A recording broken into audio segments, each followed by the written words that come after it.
your mercy never fails me. And all my days Shalom Bapak Ibu I've been Saudara terkasih. held in your hand. Mari pagi hari ini kita mau siapkan hati kita untuk kita memberikan pujian penyembahan yang terbaik buat Tuhan Yesus.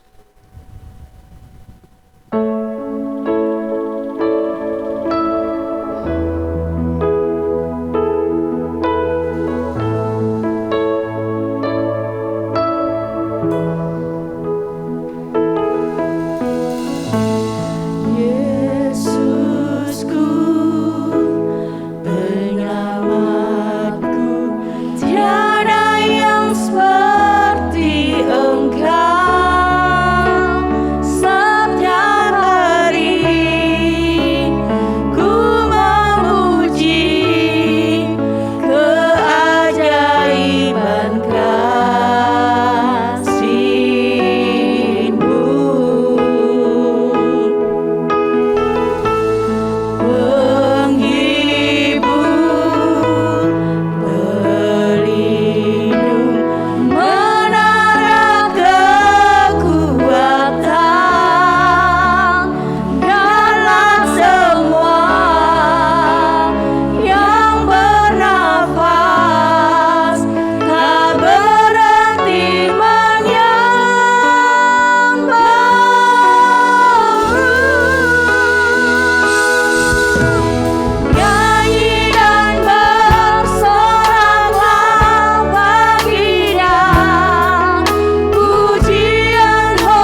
bersuka Tuhan atas segala pujian, atas segala perbuatan-Mu Tuhan dalam hidup kami Tuhan Yesus. Sungguh kami mengucap syukur Tuhan, kami memiliki Allah yang luar biasa Tuhan dalam hidup kami. Terima kasih Tuhan, terima kasih. Pagi hari ini kami siap Tuhan untuk memuji, memuliakan nama-Mu Tuhan. Kiranya Engkau Tuhan bertahta atas puji-pujian kami pada hari ini Tuhan. Terima kasih Tuhan, terima kasih berkati ibadah kami dari awal pertengahan hingga akhirnya Tuhan. Kiranya Tuhan hanya nama-Mu saja yang boleh kami tinggikan, yang boleh kami agungkan. Hanya di dalam nama-Mu Tuhan kami siap memuji-Mu lebih lagi. Sama-sama yang kita percaya katakan haleluya, amin. Silakan duduk kembali Bapak Ibu Saudara. Kita mengangkat pujian kita mau katakan bahwa kitalah umat yang dipilih Tuhan.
Pilihan Tuhan Yesus. Mari saya jemput untuk kita bangkit berdiri sekali lagi. Kita mau katakan, ceritakanlah kemuliaannya di antara segala bangsa.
Dia layak dipuji, ditinggikan. Mari kita mau siapkan hati kita kembali untuk kita menerima kebenaran firman-Nya. Yesus, sebab firman-Mu beserta Engkau besertaku, Tuhan Yesus. Firman-Mu berkata Kau besertaku, maka kuat roh dan jiwaku. Tangan-Mu Tuhan selalu ku nantikan, di setiap langkahku percaya. Firman-Mu berkata Kau besertaku, maka kuat roh dan jiwaku.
kami naikkan kehadirat-Mu ya Bapa, Allah yang penuh dengan kasih dan rahmat. Sungguh sangat indah Tuhan ketika kami hidup di dalam Engkau. Karena setiap pertolongan yang kami dapatkan adalah hanya di dalam Engkau ya Bapa. Pagi hari ini Tuhan, kami rindu untuk mendengarkan suara-Mu. Kami rindu membuka hati dan pikiran kami untuk Kau isi kebenaran akan firman-Mu, sehingga kami bisa menjadi pelaku-pelaku kebenaran-Mu Bapa. Kami merindu menjadi saksi-saksi dimanapun kami berada. Dan biarlah Tuhan Kau lawati kami semua, sehingga kami boleh pulang bawa berkat daripada Engkau saja. Di dalam nama Tuhan Yesus Kristus.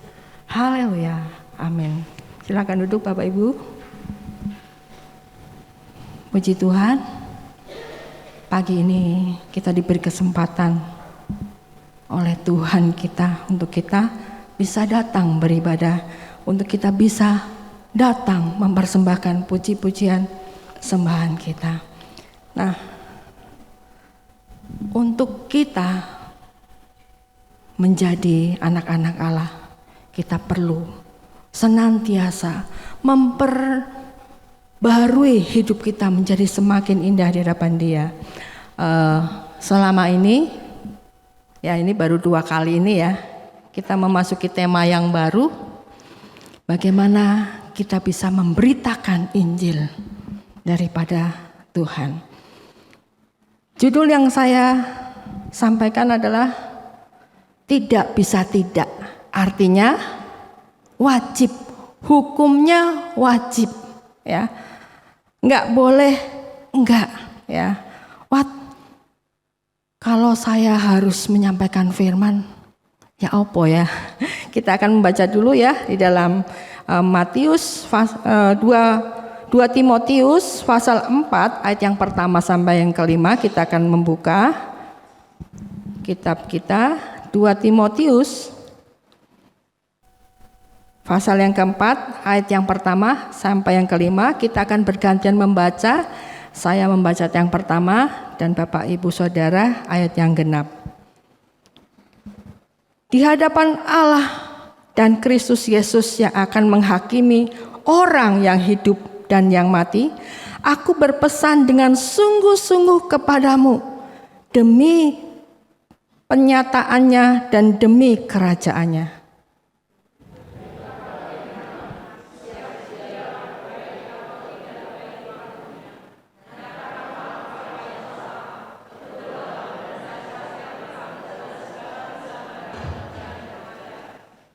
Karena akan datang waktunya orang tidak dapat lagi menerima ajaran sehat, tetapi mereka akan mengumpulkan guru-guru menurut kehendaknya untuk memuaskan keinginan telinganya.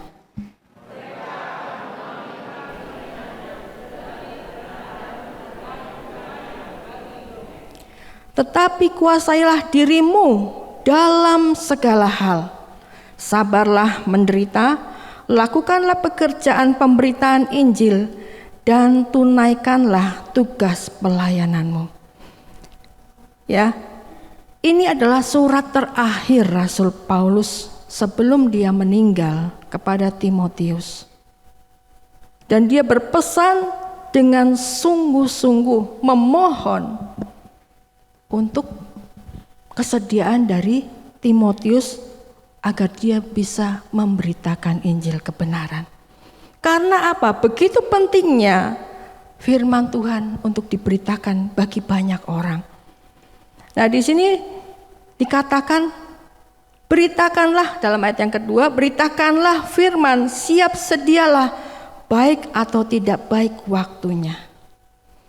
Ya, jadi Rasul Paulus begitu sungguh-sungguh ingin agar Timotius bisa mempersiapkan dirinya untuk bisa menyampaikan kabar kebenaran bagi banyak orang, walaupun dalam keadaan baik maupun tidak baik. Ya, kita adalah anak-anak Tuhan yang menganut Christian with cross, jadi Kristen dengan salib, bukan teologi kemakmuran yang hanya pengennya dapat berkat saja ya, tapi tidak menjadi pelaku-pelaku dari firman. Pengennya kaya, saya yakin ya kita wajar Setiap orang pasti pengen kaya. Setiap orang pasti pengen punya yang dia inginkan. Itu nggak salah, ya. Tetapi kita sebagai anak-anak Tuhan, kita perlu memberitakan kebenaran. Nah, mengapa kita harus memberitakan firman? Ya, selanjutnya. Karena firman Tuhan itu punya kuasa untuk menyatakan apa yang salah dan menasihati orang untuk hidup di dalam kebenaran. Ya. Kenapa kita harus memberitakan firman? Karena firman itu punya kuasa untuk menyatakan apa yang salah. Ya, ketika kita hidup rasanya tuh benar ya, ternyata kita melakukan satu kesalahan. Nah, melalui firman itu kita bisa mengetahui kita salah atau benar. Dan itu harus disampaikan oleh kita sebagai anak-anak Tuhan kepada orang-orang sekitar kita yang belum mengenal akan kebenaran. Lah, saya nggak sekolah Alkitab, Bu Lukman. Saya nggak tahu firman Tuhan yang detail banget. Bahkan mungkin khotbah kemarin saya nggak ingat semua. Benar apa enggak? Kadang karena apa? Kapasitas kita sebagai manusia, orang dewasa itu hanya 20 menit pertama itu orang akan ingat apa yang disampaikan. Tetapi selanjutnya kita tidak tahu. Ya, kadang menit ke-30 mungkin sudah ada yang pada ngantuk ya. Mungkin ada yang sudah memikirkan yang lain. Nah, mengapa kita harus memberitakan firman? Kedua, karena semua yang tertulis dalam Alkitab diilhami oleh Allah dan berguna untuk mengajar yang benar, untuk menegur dan membetulkan yang salah, dan untuk mengajar manusia supaya hidup menurut kehendak Tuhan. Kok saya sudah katakan saya ini nggak bisa menyampaikan firman, Bu. Kok malah disuruh untuk apa? Bisa memberitakan firman dan menegur orang-orang yang mungkin melakukan kesalahan. Untuk menyampaikan kebenaran agar orang-orang bisa melakukan apa yang Tuhan inginkan di dalam hidupnya. Wah. Ini begitu sulit. Kata ada orang yang menyanyikan lagu itu ya, begitu sulit ya. Begitu sulit untuk kita melakukan tugas ini. Jangan-jangan ini bukan buat saya, Bu Lukman. Ya, itu kan buat Timotius ya. Paulus menyampaikan kepada Timotius. Tetapi kita sebagai anak-anak Tuhan, saya yakin bahwa kita memiliki rasa ketika ada orang yang melakukan satu kesalahan, kita pengen menyampaikan apa yang benar. Kita ingin menegur mereka. Ya, kita ingin juga orang-orang di sekitar kita yang belum mengenal akan Tuhan bisa mengenal akan kebenaran. Tetapi ini tidak mudah ya, karena di negara kita perlu menghargai agama orang lain, betul? Kita harus bertoleransi dengan mereka. Nah, ini membuat kita memang tidak bisa berbagi untuk memberitakan akan kebenaran firman Tuhan, untuk menjaga toleransi. Di dalam kehidupan kita sebagai anak-anak Tuhan, tidak ada yang namanya jalan buntu. Untuk mereka-mereka yang belum mengenal akan Tuhan bisa diselamatkan. Ada amin? Nah, selanjutnya kita akan melihat dalam 2 Timotius 3 ayat 16. Kita akan membuka 2 Timotius 3 ayat 16. Saya akan bacakan. Segala tulisan yang diilhamkan Allah memang bermanfaat untuk mengajar, untuk menyatakan kesalahan, untuk memperbaiki kelakuan, dan untuk mendidik orang di dalam kebenaran. Ini untuk diri kita sendiri juga sangat penting, bahwa kita perlu Bukan hanya sekedar mendengar firman Tuhan yang disampaikan oleh hamba-hamba Tuhan, tetapi kita perlu membaca firman Tuhan setiap hari. Untuk apa? Kita bisa memperbaiki kehidupan kita. Pernah tidak Bapak Ibu Saudara merenungkan sejauh mana kedewasaanku, sejauh mana pengenalanku akan firman Tuhan? Sejauh mana hidupku benar di hadapan Tuhan? Atau kita terus saja sibuk dengan pekerjaan kita? Tuhan ingin kita menyediakan waktu untuk mengoreksi diri. Sampai di mana pertumbuhan kerohanianku. Agar apa? Kita bisa mempersiapkan diri ketika Tuhan itu datang. Ya, ketika Tuhan datang, apakah kita sudah siap? Tugas mengapa kita harus memberitakan firman? Yang keempat adalah karena pada zaman akhir kebanyakan orang tidak mau menerima ajaran yang sehat dan lebih suka kepada berita yang memuaskan keinginan telinganya. Coba bandingkan ya, siapa yang di sini nggak dengar nama Sambo? Pasti semua dengar. Ya. Rasanya ini berita yang baru, yang segar. Firman Tuhan, kalau kita seharusnya membaca firman Tuhan, wah rasanya bosan ya, enak Sambo itu loh, piye kabare ya, wis di penjara apa durung, kan gitu ya. Wah ini ada berita baru lagi yang segar nih, kasus KDRT, ya, artis yang terkenal ternyata harus mengalami kasus yang demikian. Wah rasanya seru ya mendengar kasus KDRT, wah diapain tuh? Terus pelakunya itu lari apa enggak nih? Di penjara apa enggak? Dihukum sampai berapa lama? Ya. Nah kadang kita merasa firman Tuhan itu nanti aja dulu ya. Ini lebih segar, lebih membuat semangat mendengarkan. Tetapi ingatlah bahwa zaman akhir memang kebanyakan orang tidak mau menerima ajaran yang sehat. Kenapa? Coba siapa yang mau untuk ditegur ketika dia bersalah? Gak ada yang mau. Pasti gak ngaku saudara. Kan ada sebuah angkot saudara. Dia membawa 3 orang penumpang mau menuju pasar. Ya, 3 orang ini memang akhirnya nanti akan turun di pasar karena itu tujuan akhir dari angkot tersebut.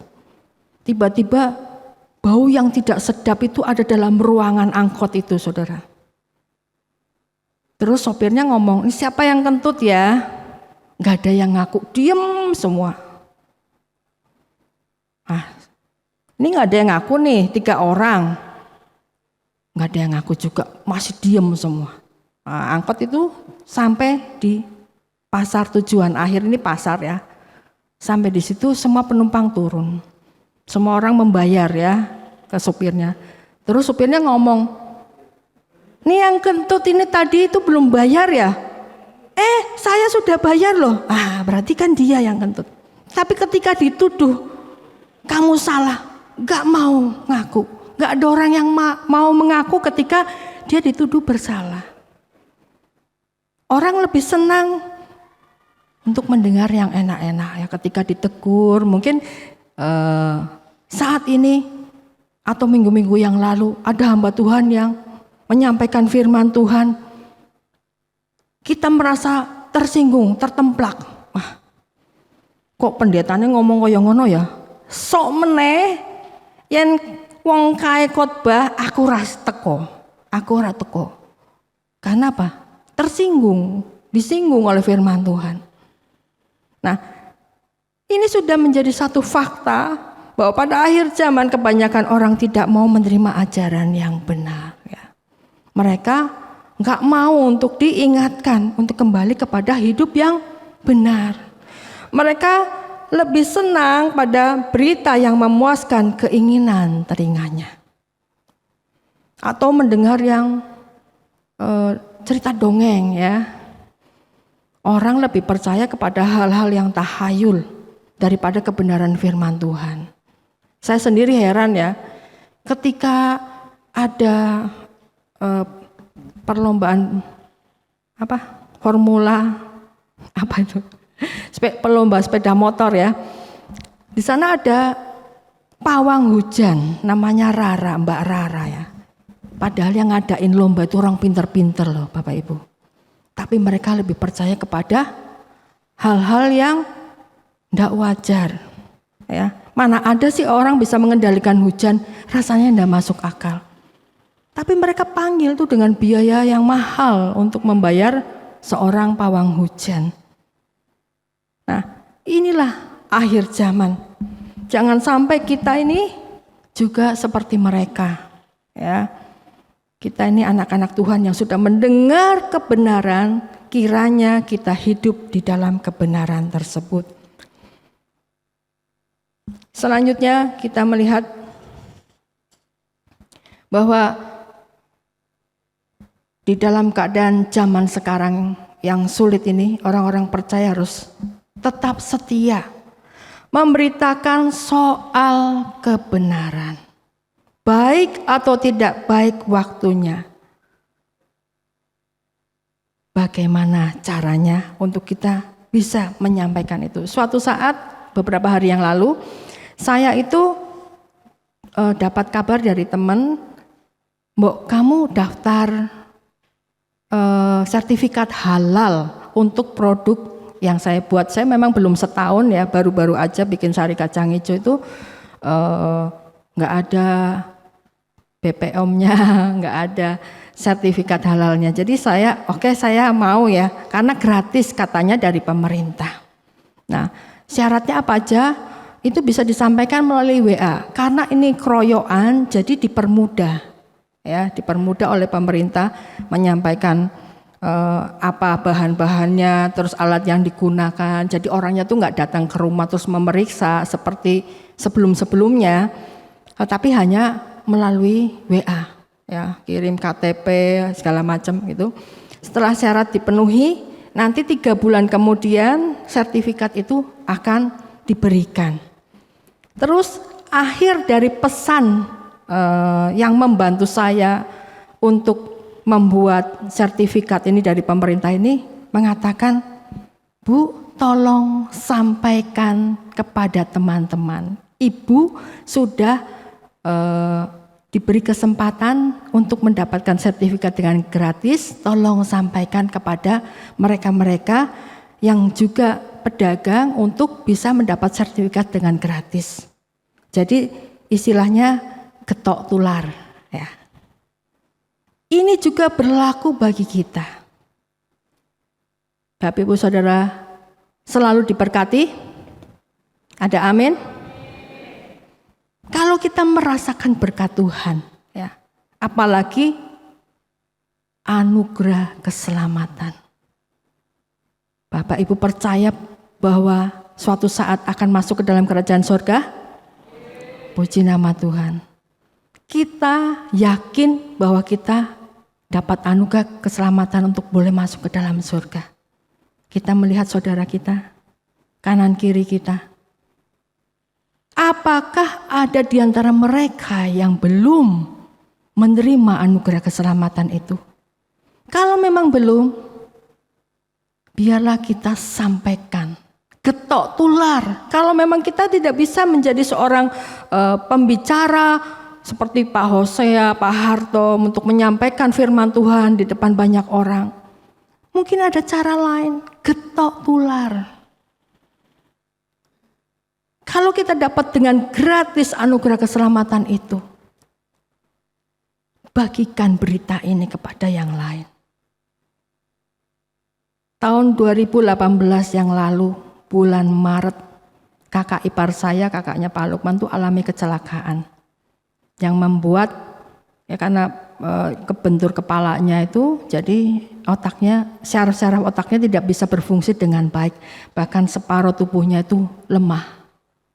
Ya, kalau diajak ngomong tuh nggak nyambung, saudara. Dalam kondisi seperti itu, sebelum mengalami kecelakaan tersebut, kakak ipar saya itu sudah lama meninggalkan Tuhan. Ya. Jadi nggak ke gereja, nggak pernah ke gereja. Anak saya yang laki-laki berkata, "Ma, bagaimana dengan keselamatan Empek?" Empek itu paman ya. Kalau Empek sudah lama nggak ke gereja, bertahun-tahun, saudara, nggak setahun 2 tahun, bertahun-tahun, terus alami kecelakaan seperti itu, diajak ngomong nggak nyambung. Kira-kira diajak ngomong firman, ngerti nggak? Nggak ngerti.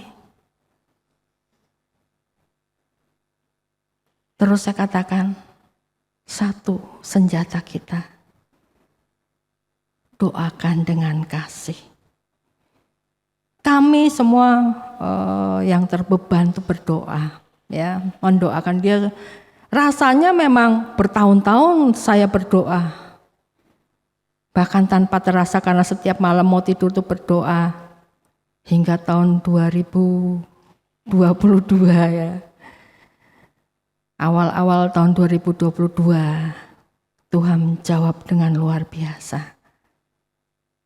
Fungsi otaknya mulai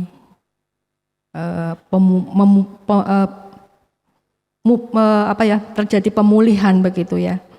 Diajak ngomong nyambung. Satu keajaiban. Jadi Bapak Ibu yang pernah berdoa bertahun-tahun, jangan putus asa. Waktu Tuhan adalah waktu yang tepat, ya. Ketika dia sering proses untuk pemulihan itu, walaupun mungkin kita nggak tahu kapan sembuhnya itu, istrinya yang saya tahu ketika saya berkunjung ke sana selalu mengajak berdoa kalau mau tidur, kalau bangun pagi. Jadi suaminya yang nggak nyambung syaraf-syaraf otaknya itu, kalau diajak ngomong nggak nyambung gitu, selalu diajak berdoa tanpa jemu-jemu. Nah, ketika mama mertua saya meninggal beberapa waktu yang lalu di bulan September, 1 September ya kalau nggak salah, dia menangis tahu mamahnya meninggal. Tapi dia masih terbaring di tempat tidur. Tidak ada keinginan untuk apa. Memang pernah sebelumnya tuh dilatih untuk berjalan, tapi kemudian dia tidak mau. Bayangkan bertahun-tahun tidak mau jalan. Ada di tempat tidur. 2 hari setelah pemakaman mama mertua ya, 2 hari atau beberapa hari kemudian, tiba-tiba dia mau belajar jalan sendiri. Jam 1 malam, belajar jalan sendiri. Bolak-balik, satu keajaiban. Jadi Bapak Ibu Saudara yang merindukan keselamatan saudara-saudara di sekitar kita. Kalau kita nggak bisa menyampaikan kebenaran, doakan paling tidak. Nggak ada doa yang tidak dijawab oleh Tuhan. Tidak ada doa yang tidak didengar oleh Tuhan. Tuhan membuka jalan, apalagi yang kita doakan dengan kasih saudara-saudara kita. Kita sudah terima keselamatan. Kalau kita mungkin punya saudara, tapi kita musuhan sama dia sampai bertahun-tahun, saudara akan berdosa di hadapan Tuhan. Karena firman Tuhan pernah berkata, darahnya dituntutkan kepadamu. Ketika kamu tahu, kamu mengerti bahwa dia akan mengalami kebinasaan, kamu tidak memberitakan kebenaran, darahnya dituntutkan kepadamu. Jadi kita sebagai anak-anak Tuhan, meskipun kita musuhan dengan saudara yang kita benci, kita tunjukkan hidup kita sebagai anak-anak Tuhan sebagai saksi dari kebenaran. Nah, lalu kita berpikir bagaimana agar kita bisa bicara soal kebenaran. Ilmu nggak punya, ya. Semua yang dikhotbahkan lupa. Nah, tapi ada satu hal. Kita baca 2 Korintus pasal yang ketiga. Kita baca 2 Korintus pasal yang ketiga bersama-sama ya. 2 Korintus pasal 3 ayat yang ketiga. Sudah ketemu? 2, 3. Karena telah ternyata bahwa kamu adalah surat Kristus yang ditulis oleh pelayanan kami, ditulis bukan dengan tinta, tetapi dengan roh dari Allah yang hidup, bukan pada loh-loh batu, melainkan pada loh-loh daging, yaitu di dalam hati manusia. Ini yang paling jitu, saudara. Ya. Bagaimana kita bisa memberitakan Injil? Gak usah ngomong, gak apa-apa, saudara. Karena hidup kita, ketika kita menjadi pelaku-pelaku firman Tuhan, kita menjadi kesaksian orang-orang sekitar kita. Apa yang dikatakan tetangga tentang kita? Hal positif atau negatif? Apa yang dikatakan oleh istri tentang hidup kita? Positif atau negatif? Apa yang dikatakan suami tentang hidup kita? Positif atau negatif? Sudahkah kita menjadi kesaksian bagi mereka? Kita adalah surat yang terbuka. Ketika Paulus berbicara tentang firman Tuhan, soal kebenaran, jadilah kita pelakunya. Ketika Pak Harto berbicara soal kebenaran, kita dengarkan dan kita melakukan. Kita sudah menjadi suatu kesaksian yang hidup, yang dibaca oleh banyak orang yang ada di sekitar kita. Jadilah saksi. Jadilah surat yang terbuka melalui hidup kita. Jangan kita bodoh-bodoh amat, saudara. Kadang saya banyak melihat orang punya status di atas. Orang yang punya jabatan di atas, ketika melakukan satu kesalahan, rasa minta maaf. Dia itu orang kecil, ndak usah dianggap. Kadang seperti itu tanpa disadari kita melakukan hal-hal seperti itu. Kadang kita menghina orang-orang sekitar kita tanpa kita sadari. Itu akan menghambat kita menjadi pelaku-pelaku firman Tuhan.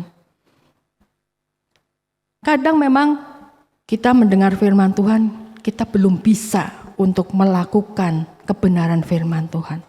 Lalu bagaimana caranya untuk kita bisa menjadi pelaku-pelaku dari firman Tuhan? Slide berikutnya. Untuk kita bisa menjadi pelaku-pelaku firman dan menjadi kesaksian bagi banyak orang, kita butuh kerendahan hati.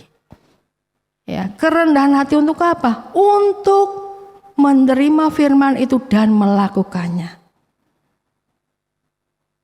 Orang-orang yang sombong, orang-orang yang angkuh, dia akan sulit untuk melakukan firman Tuhan. Karena merasa dirinya benar.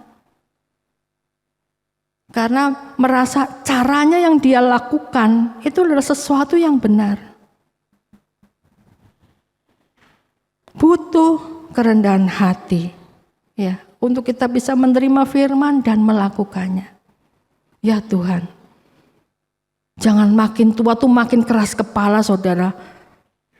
Itu akan menyulitkan kita sendiri. Kadang orang makin tua merasa dirinya benar, akhirnya susah untuk dinasehati ketika dia melakukan satu kesalahan. Bagaimana untuk kita bisa rendah hati selanjutnya? Untuk kita bisa rendah diri di hadapan Tuhan adalah dengan cara menguasai diri dalam segala hal. Menguasai diri. Ya. Saudara, sebelum saya mempersiapkan firman ini, saya itu 2 hari dibikin jengkel, saudara, kaku hati gitu ya, oleh orang-orang sekitar ya. Misalnya lagi saya udah capek nih, Tiba-tiba anak tuh taruh sepatu, tas berantakan, rasanya kan marah ya, rasanya kesel. Mbok yang rapi gitu ya. Lagi capek, lihat cucian piring, malah ditambahi cucian piring baru, bekasnya dia makan misalnya saudara. Bukannya membantu malah nambahin beban. Saya sudah dari pagi, ini menurut kebenaran saya, dari pagi nih saya jam 4 sudah bangun. Sampai malam kerjaan tidak selesai. Belum tidur siang, rasanya capek sekali gitu ya. Sini tuh rasanya kayak ditusuk-tusuk begitu. Tapi saat itu malah orang-orang sekitar rasanya malah bikin marah gitu ya. Rasanya bikin jengkel. 2 hari saudara, saya sadar, saya sedang mempersiapkan firman ini. Saya butuh kerendahan hati untuk menjadi pelaku firman Tuhan. Saya butuh untuk bisa menguasai diri untuk tidak marah. Tetapi berbicara baik-baik. Mbok tolong bantu cuci piring misalnya begitu ya. Jangan, wis kesel ya, nambahi sisan kerjaan. Itu saudara. Rasanya kita nggak sadar bahwa itu sesuatu yang salah. Jadi kita perlu menguasai diri. Bicara dengan nada yang rendah, bukan nada yang tinggi saudara ya. Kita tidak akan pernah menjadi saksi Kristus. Tetapi ketika kita belajar menguasai diri Tuhan, apa yang bisa saya lakukan yang bisa menyenangkan hati Tuhan? Melakukan firman. Milikilah kerendahan hati, milikilah keinginan, kerinduan menguasai diri kita untuk tidak mudah melakukan hal-hal yang tidak berkenan. Apa sih itu penguasaan diri? Ini ada sesuatu yang bisa kita ngerti. Penguasaan diri adalah kemampuan untuk mengontrol diri, untuk tidak dipengaruhi oleh pikiran dan keinginan manusiawi yang jahat. Ya. Jadi kemampuan untuk mengontrol diri, untuk tidak kita berpikir ya, dan menginginkan sesuatu keinginan daging kita. Keinginan daging kita tuh macam-macam ya, pengen ngamuk iya. Mungkin kalau kita ditampar pipi kiri kita balas ya, bukannya ngomong udah tampar lagi sebelahnya. Pengennya balas gitu ya. Kalau firman Tuhan katakan, kalau ditampar pipi kiri, berikanlah pipi kananmu. Ya, keinginan daging kita pengennya ngamuk, kalau bisa balas 10 kali gitu ya.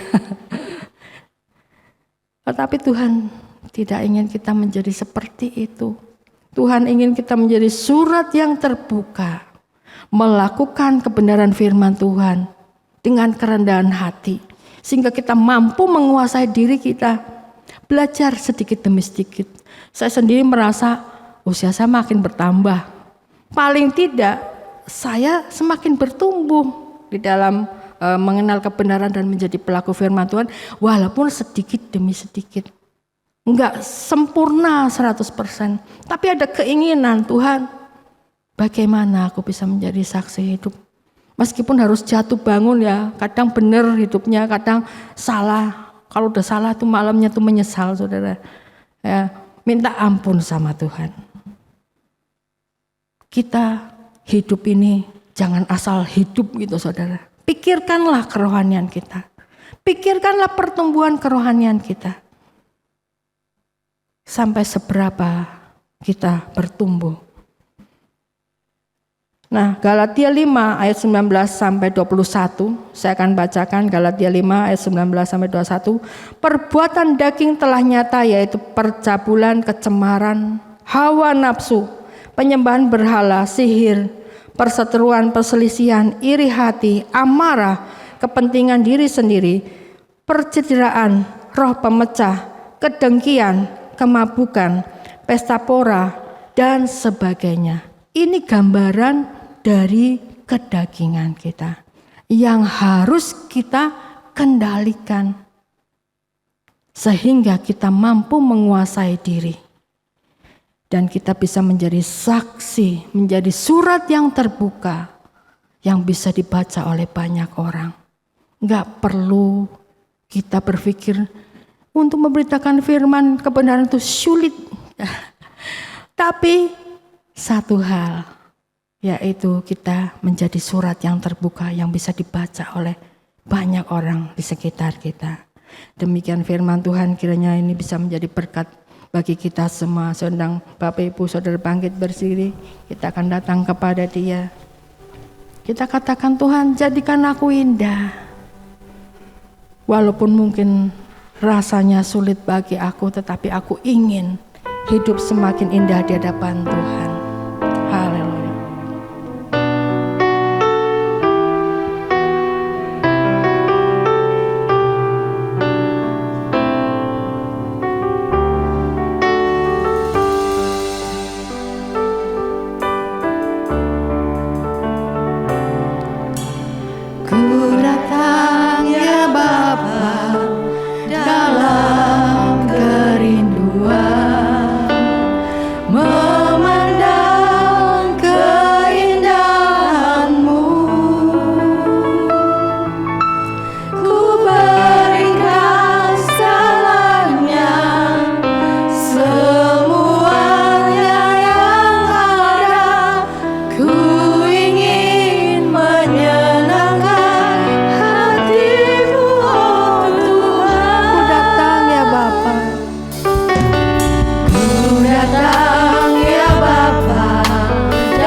Bersyukur Tuhan dan kami berterima kasih. Kau ingatkan kami semua bagaimana kami harus hidup sebagai orang-orang yang sudah menerima anugerah keselamatan.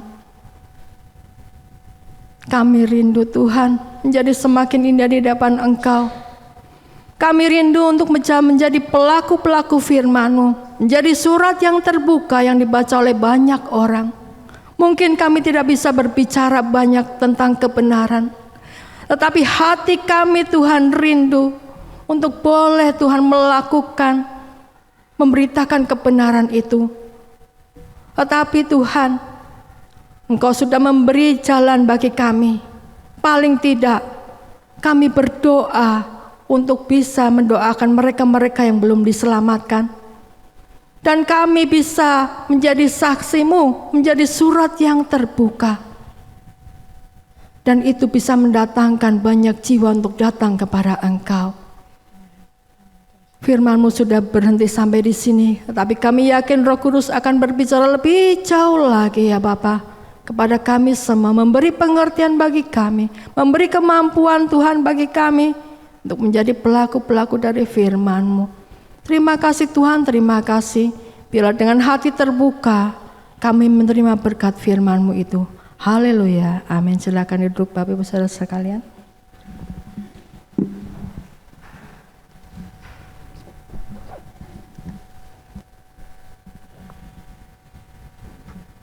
Baik, sebelum meninggalkan tempat ini, mari kita akan menyimak beberapa pengumuman.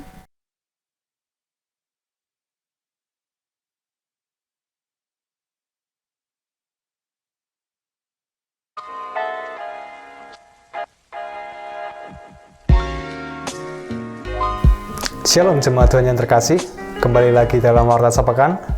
Puji Tuhan, kita telah mendengarkan firman Tuhan yang telah disampaikan oleh hambanya Ibu Yvonne Magdalena. Berikut ini merupakan Warta Sepekan yang akan kami sampaikan. Kita akan berjumpa kembali pada hari Minggu, tanggal 16 Oktober 2022 dengan pembicara Bapak Pendeta Hosea Editiono. Ibadah Abi akan dilaksanakan secara onsite pada pukul 7 pagi di ruang sekolah minggu GBI Hosana Semarang. Ibadah online akan ditayangkan setiap minggu pukul 18.00 waktu Indonesia bagian Barat di channel YouTube GBI Hosana Semarang. Persembahan dapat ditransfer melalui Bank Tahapan BCA atas nama Bapak Supriyanto DRS dengan nomor rekening 8985 126 263 dan dapat disampaikan kepada Ibu Linda Sari di toko Dinar Stationery Jalan Krakatau Raya. Serta disediakan kotak persembahan di pintu keluar bagi jemaat yang beribadah secara onsite. Tetap patuhi dan laksanakan protokol kesehatan saat Anda beribadah di gereja maupun saat Anda berada dalam mobil pengantar gereja. Dan bagi jemaat yang merasa kurang sehat atau sedang sakit, kami himbau untuk mengikuti ibadah secara online dengan serius. Demikian tadi Warta Sepekan yang dapat kami sampaikan. Terima kasih atas perhatiannya. Tuhan Yesus memberkati. Jemaat Tuhan yang terkasih, tetaplah setia beribadah secara onsite setiap hari Minggu pukul 7 pagi. Ikutilah ibadah doa melalui Zoom pada hari Kamis 13 Oktober 2022 pukul 5 sampai 6 pagi. Datang dan hadiri kebaktian WBI pada hari Kamis 13 Oktober secara onsite pukul 5 sore dan ibadah kebaktian pria pada hari Jumat 14 Oktober secara onsite pukul 6 petang. Mohon dukungan doa dan dana dari jemaat yang terkasih untuk pembangunan atau perluasan ruang untuk sekolah minggu yang sedang berlangsung. Diharapkan kepada seluruh panitia Natal dan tutup tahun 2022-2023 untuk mengikuti rapat Natal selesai ibadah.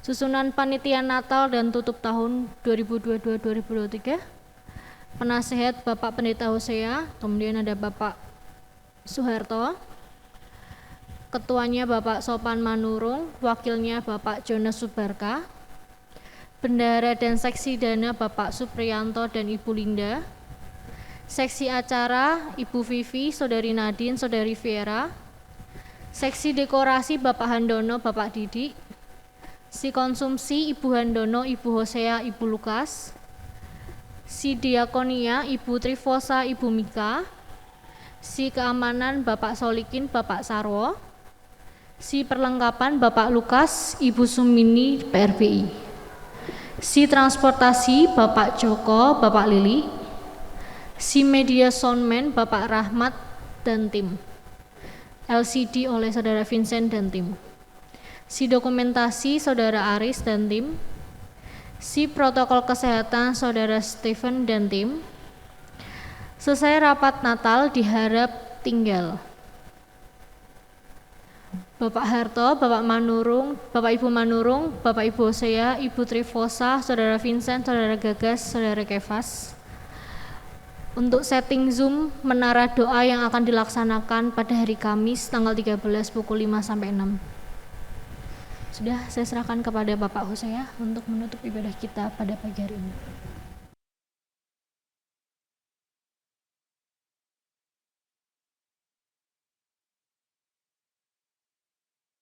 Mari Bapak Ibu kita akhiri ibadah kita berdiri bersama. Tuhan, kami bersyukur untuk ibadah yang telah Tuhan berkati hari ini, untuk kehadiran Tuhan, untuk setiap acara yang boleh berjalan dengan baik. Kami mensyukuri untuk firman Tuhan yang telah disampaikan oleh Ibu Ivon Madalena. Betapa pentingnya memberitakan firman setiap waktu dalam keadaan suka dan duka, dalam keadaan baik maupun tidak baik. Karena kami tahu itu adalah tugas kami sebagai murid-murid Tuhan untuk membawa orang datang kepadamu Bapa. Jadi tidak ada alasan untuk kami Tuhan tinggal diam sampai Engkau datang kembali. Berkati hamba-Mu Ibu Ivon Madalena yang sudah membagikan berkat firman Tuhan pagi ini. Setiap kami sudah diberkati pagi ini. Kami pulang dengan sukacita besar sebab Allah melawat kami. Kami percaya Tuhan tetap mengasihi jemaat-Mu yang ada di GBI Hosana maupun sebentar petang yang mengikuti ibadah online. Yang sakit Tuhan sembuhkan, yang lemah Tuhan beri kekuatan kembali dan harapan di dalam Tuhan. Sebab selalu ada harapan dan jalan keluar di dalam Tuhan. Berkati bangsa dan negara kami Indonesia. Kami rindu bangsa ini diberkati Tuhan. Kami rindu kemuliaan Tuhan dinyatakan di atas seluruh suku-suku bangsa di seluruh kepulauan Nusantara. Bapak Ibu, mari kita angkat kedua tangan kita. Terimalah berkat Tuhan pagi hari ini. Pulanglah dalam kasih damai sejahtera Allah. Kasih Allah Bapa, pengorbanan Yesus Kristus Tuhan di Golgota untuk menjadikan kita anak-anak Allah dalam dimensi waktu tanpa batas, diselamatkan menjadi ahli waris surga, dan persekutuannya yang intim melalui Roh-Nya yang kudus terus menyertai memberkati engkau dimanapun engkau berada. Segenap aktivitas usaha pekerjaanmu disertai dan diberkati Tuhan, dibuat Tuhan berhasil. Tuhan memberkati engkau dan melindungi engkau. Tuhan menyinari engkau dengan kasih karunia-Nya. Dan hari ini Tuhan menghadapkan wajah-Nya kepadamu untuk memberikan damai sejahtera Allah hari ini, esok, sampai Maranatha Yesus datang kembali. Yang percaya di dalam Yesus berkata, Amin.